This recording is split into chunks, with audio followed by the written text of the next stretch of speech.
NFL preseason has officially started, so today let's talk about 5 NFL players that we should all be watching in the preseason. So for today's list, I decided to come up with 5 players who in my opinion have a lot of interesting storylines and competitive battles within training camp to try to guarantee themselves a position moving forward in the NFL. Before we get into the actual list, I do want to hand out 2 honorable mentions, those being Bryce Young and Sam Howell. For Bryce Young, I just think it's pretty simple. I just want to see him look good at football again like he did at Alabama. Last year the situation was horrible, so I want to see him take a step forward this year in the preseason. And then for Sam Howell, I don't expect him to beat Geno Smith for the job, but I do want him to look like a quarterback who can play in this league for a long time. I want there to be genuine conversations about whether Sam Howell could potentially overtake Geno Smith. Again, Geno will be the starter, but I'm hoping by, some point this year, maybe he'll get some consideration to start at some point. And lastly, about 90% of you guys who watch my videos are now subscribed, so if that's you, make sure you hit the like and subscribe button if you do enjoy the video. Let's hop into the video though. Coming in at number 5, we'll be discussing Aidan O'Connell of the Las Vegas Raiders. Now this goes into the part of what I was talking about with the training camp battles.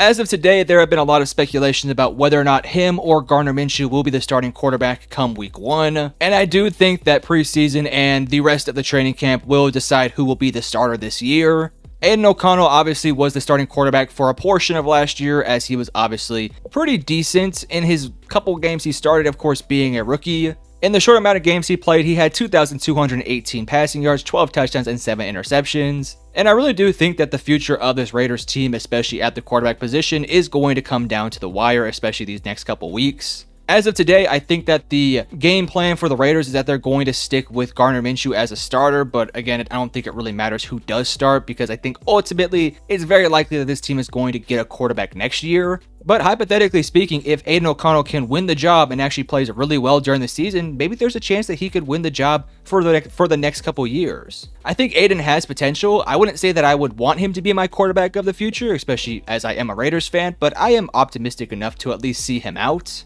I expect him to be good in the preseason as well. I think that is a reasonable expectation. I thought he looked pretty decent throughout most of the season last year against starting quality players. And even though it wasn't always pretty, I thought there were some really good moments, so I want him to look like he took a step forward in the offseason and plays better in the preseason. If he plays better in the preseason and soundly outplays Gardner Minshew, then I think he should be the starter, and I think he should get a genuine shot to be the starter long-term for this team. At the end of the day, I don't really care where you're taking, as long as you can play and you can play at a high level, I say why not? Let him run with it. Coming in at number 4, we'll be discussing Sam Darnold of the Minnesota Vikings. This one is very similar to Aidan O'Connell in a lot of ways, but almost on the flip side of things. The situation with Aidan O'Connell is that he is the young player who's trying to overtake the older veteran in Gardner Minshew, whereas for Sam Darnold, he's trying to regain that position of being a starting quarterback in the NFL. Through his somewhat long career since 2018, he has 12,064 passing yards, 63 touchdowns, and 56 interceptions, and has not been a consistent starter since 2021 when he had a short stint with the Carolina Panthers. Since then, he's played a couple of games for the Panthers and the Niners, but has ultimately kind of been stuck in that backup role until this offseason when he signed with the Minnesota Vikings, and he kind of had the expectations to be the starter for this team.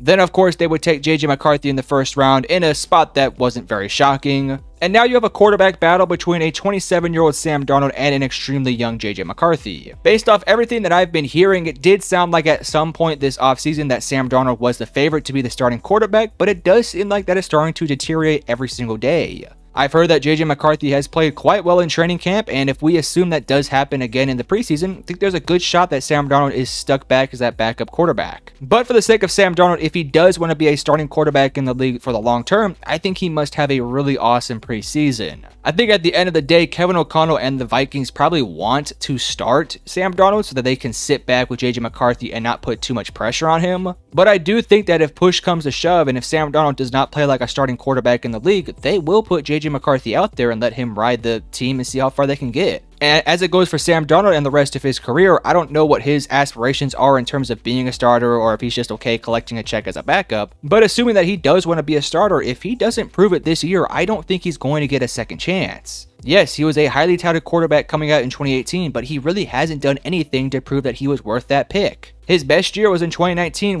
where he had 3,000 passing yards and 19 touchdowns and 13 interceptions. So when it comes down to it, this is not a guy who maybe had a freak injury before playing really good and now all of a sudden is just trying to get back to where he was. This was a guy who was fairly healthy for most of his career, just never really panned out as a starter. So yet again, I say, if he doesn't win this quarterback battle with JJ McCarthy, I don't think he's going to get a realistic chance to start anywhere else. But at least, luckily for him, I think he's a really solid backup regardless. However, coming in at number 3, we'll be discussing Tyree Wilson of the Las Vegas Raiders. Now, I wasn't going to put Tyree Wilson in this video until I actually saw that he actually is going to be changing positions to more of a defensive tackle player. Now, I will say, I don't think he's going to be a strictly defensive tackle guy. Right now, he's listed as the backup defensive tackle on ESPN's depth chart, but I do think he's going to rotate and kind of just be a very versatile defensive lineman. But in his rookie season, he wasn't extremely productive. I thought he had some really good games, but also had a couple of really bad plays as well. For his year, he had 29 total tackles with 3.5 sacks and 1 forced fumble. And as I mentioned earlier, I thought there was a lot of really good moments, but also a lot of really bad ones. For Tyree Wilson, he was taken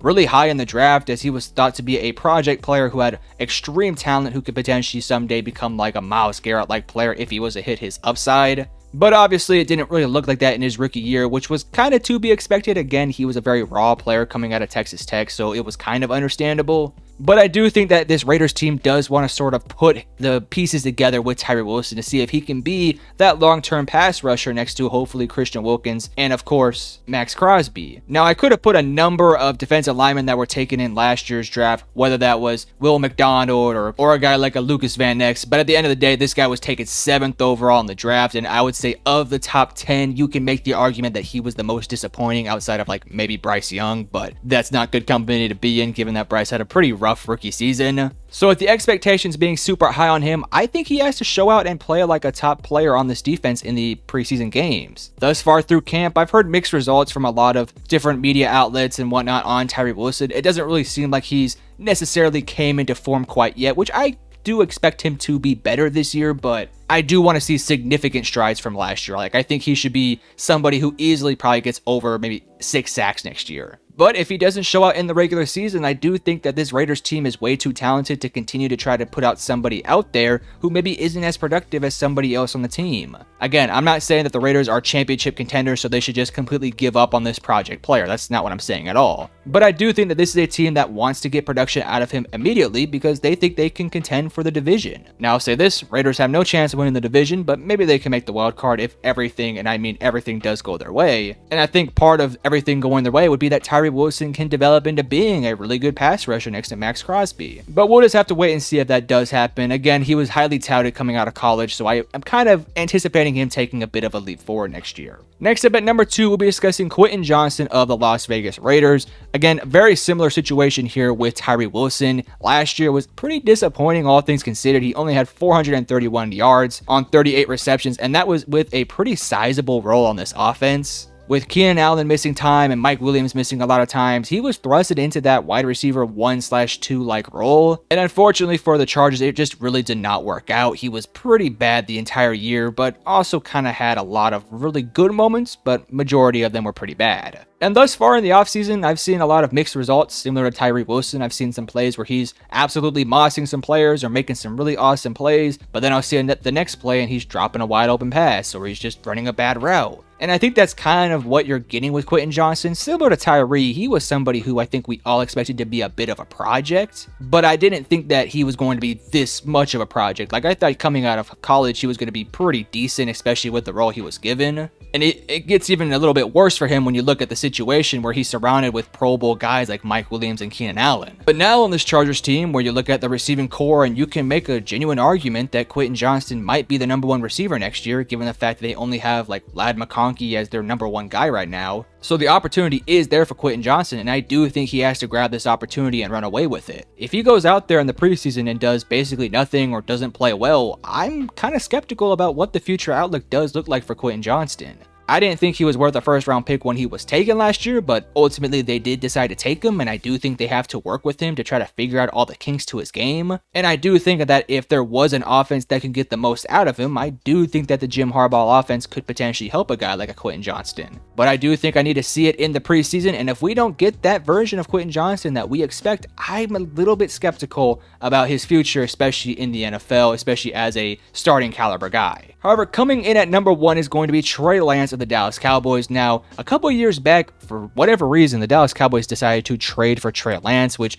at the time really didn't make much sense, but I think even the further away we get from it, it makes even less sense. Trey Lance was obviously taken super high in the first round back in 2021 after a pretty good career at North Dakota State, and then it all kind of just didn't go his way. He didn't play particularly well when he was playing, but he also was young and a developmental guy, but never got the chance to develop because of somebody named Brock Purdy. And then the Dallas Cowboys took him, which was a really bizarre pickup for them because they already had their franchise quarterback in Dak Prescott. Then they obviously had their backup guy in Cooper Rush. It would have been a great situation for Trey Lance to go to a team like, I don't know, the Tampa Bay Buccaneers, or a team that maybe could use a future stud quarterback. But no, that's not what happened. He went to the Dallas Cowboys. And I honestly feel bad for him because I do think he has talent, but he hasn't really had a chance to show it. And every time I see him out there on the field for the Cowboys, I feel like he does absolutely nothing. And I've been watching some of the clips of him in the offseason, and he looks like he can throw the ball at a high level until he actually is on the field where he's throwing a ton of interceptions. It's a really bizarre story, and I just feel really bad for the guy because I think he has the talent, I think he has the chops to be a really good player in this league, but he's just never been given an opportunity, and I just don't think Dallas is the spot for him either. Now, Dallas is not going to give up on him, and I doubt they would even consider cutting him this offseason if he was to play bad in the preseason. But for him to be ever considered a true talented quarterback who maybe could become a quarterback in this league, I think he has to have a really good preseason. At the end of the day, for the Dallas Cowboys, he's going to get a bunch of opportunities because I don't expect Dak Prescott to play a whole lot this preseason, and I expect Cooper Rush to maybe play the first couple drives. But then I fully expect Trey Lance to take the majority of the snaps in the second half, or hell, even in the late first. I could definitely see him getting about 3/4 of action every single game. So finally, we might be able to kind of get a bit of a glimpse into what Trey Lance has developed into, and if that doesn't look good, I don't know what his future is in the NFL. Is it going to be a backup? Is he going to be bouncing from team to team? Could he be a starter? I think it all does depend on what we're going to see in this